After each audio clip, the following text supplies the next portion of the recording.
Rotavator હાલી ગયું બરોબર. હવે એને આપણે તાલ વાવી દઈએ આમાં. શું કેવું તારું? શું તાલ હાલે? ઓલી ખેરે દેવા ગઈ તાલ વાવી. આજકાલ વાવો મારે બાજરો. તું બાજરાનો દીકરો થાશો. મોટો હું સક તું. તને શું ખબર પડે એમાં? તું તારું વાવ, હું મારું વાવું. આ તો કઈ જમીનના ભાગલા.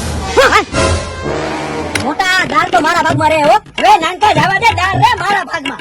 એક આ મુંડા દાંતનું દઈને તું બધું પડી જાય ભાડ દેરાનું. આ પાવડો ખાલી નાકા વારવા નથી રાખ્યો. અલે બે ભાઈઓ મંડાઈ પડ્યા તો એક દાર વાહે. નાનો ભાઈ છે, દાર દઈ દે તારું હું ગહાઈ જાય. બીજો હાલ બીજો એટલે દેવો પૈડો. પાણી વગર વાવવું હું મારે. પણ તો એક દાર તુંય કરી નાખ. પણ જોયા વગર કેમ દાર કરવો? તેલવાળા ભરતસિંહ કરીને એક ભાઈ છે, એનું દાર દોવાનું કામકાજ બહુ ઊંચું છે. આધુનિક ટેકનોલોજી થી દાર દોવે. તેને બોલાવી લઈને ફોન કરીને, હે ભાઈ આ તમે શું કરો?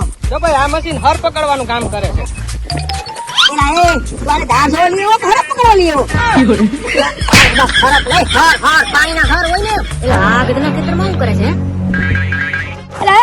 ફરવા મળ્યો તો ભરત છે ના કે નાખી લે આપણે. આય તું નિરાજ તો રાખ, હજી ખાલી હર પકડાણું છે, હજી રિપોર્ટ કાઢવાનો બાકી છે.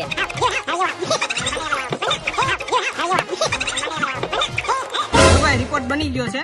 વાહ ધાર ક્યાં કરવાનો મારે આમાં? અરે ભાઈ હજી શાંતિ તો રાખ. આ રિપોર્ટ છે ને ઈ ચાઇના કંપનીમાં જાય. ઈ લોકો ને એનાલિસિસ કરીને પછી કહે કે ક્યાં પોઈન્ટ ઉપર અને કેટલા ફૂટે પાણી આવવાની શક્યતા છે. ઈ પ્રમાણે દાર કરવાનો ભાઈ. તો ભાઈ આખા સૌરાષ્ટ્રમાં જો તમારે આધુનિક ટેકનોલોજી થી દાર જોવું હોય ને તો ભાઈ ભરતસિંહને ફોન કરી દયો. તમારા લોકેશન ઉપર આવીને તમને દાર જોઈ દે.